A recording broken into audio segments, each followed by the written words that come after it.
Uumpisahan na nga pala isarado ang motor shop namin kasi nga daw pala nabili na nga daw pala to ng malaking kumpanya. Kaya agad-agad na namin pinag-uwi yung mga gamit namin tapos pinagbabasag na nga pala namin itong mga pader namin dito para wala nga pala silang mapakinabangan. Bali tatayuan nga daw pala to ng malaking building kaya eto dinidemolish na namin papa. Kaya background music na nakakaiyak, pasok! Bago mo husgahan ang pagkatao ko, subukan mong isuot ang sapatos ko at lakbayin ng buhay na tinahak ko.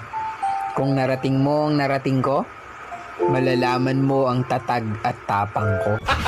Gago! Tapos after that all, bumili na nga pala kami ng mga pyesa namin dito na kailanganin para pambagbag dun sa mga pader-pader. At pagdating ng hapon, pinunturahan na nga pala namin itong mga pader-pader ng bago naming motor shop dito sa may bahay na. Gago! Atay na nga no mga kaboss tatang, today is another good day. Ngayong araw, agad-agad na nga pala tayong pupunta sa ating motor shop kasi nga daw pala, pinapaalis na nga daw pala tayo kaya binabagbag na nila ito. Bali binubutas na nga pala nila yan tapos aalisin na nga pala natin yung iba nating mga pyesa dito tapos ibang mga kagamitan ba. Bali nabili nga daw pala to ng 7-Eleven, itong pinakapwesto namin kaya binabagbag na namin tapos inaalis na namin yung iba naming gamit tapos dinidemolish na. Bali babagbagin pala namin lahat ng pader na yan para wala din silang mapakinabangan. Ay talaga naman papa, baklasan kami dito malala. Kaya kailangan lahat ng lakas namin at puwersa ibigay namin dito papa. Bali maglilipat na naman nga pala kami guys ng panibago naming pwesto. Kaya eto binabagbag at kinakalas na nila. Itatapon na nga pala nila itong pinagbagbagan dun sa labas. Bali tumulong na rin pala tayo dito. Tapos nakipala-pala na rin tayo dito guys. Kaya background na nakakaiyak. Pasok! Bago mo husgahan ang pagkatao ko, subukan mong isuot ang sapatos ko at lakbayin ng buhay na tinahak ko. Kung narating mo ang narating ko, malalaman mo ang tatag at tapang ko. Gago! Pasikat ka boss! Bilis-bilisan mo magtrabaho dyan kasi baka mabatukan ka pa papa. And after that, maya-maya lang, dumating na nga rin pala si Boss Jasper dito. Tapos ayan, tuwan-tuwa pa siya habang binabagbag na etong pwesto namin. Bali mawawalan na nga pala kaming trabaho guys dito. Kaya eto, balik na naman kami sa mga pagiging gwapo. Kaya magiging daily tambay na naman nga pala kami dun sa may bahay namin papa. Ano ba? Ito yung camera.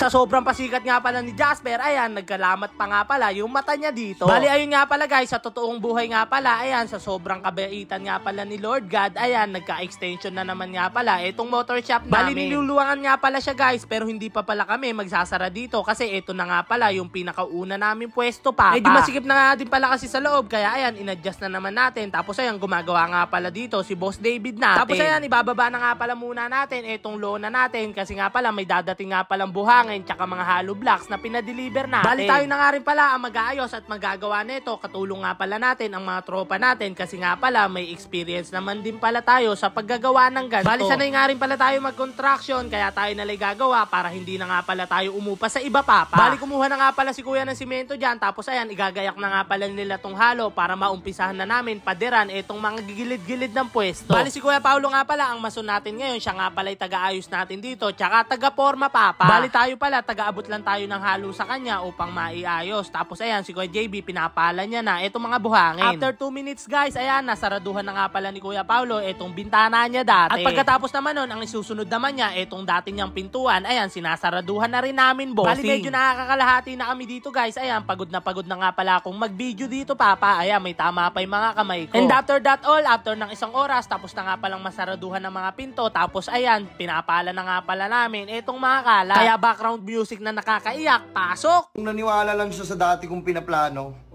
edi sana kasama ko siya sa paglipad ng eroplano. Sa di malaman na rason, pero alam ko na yun.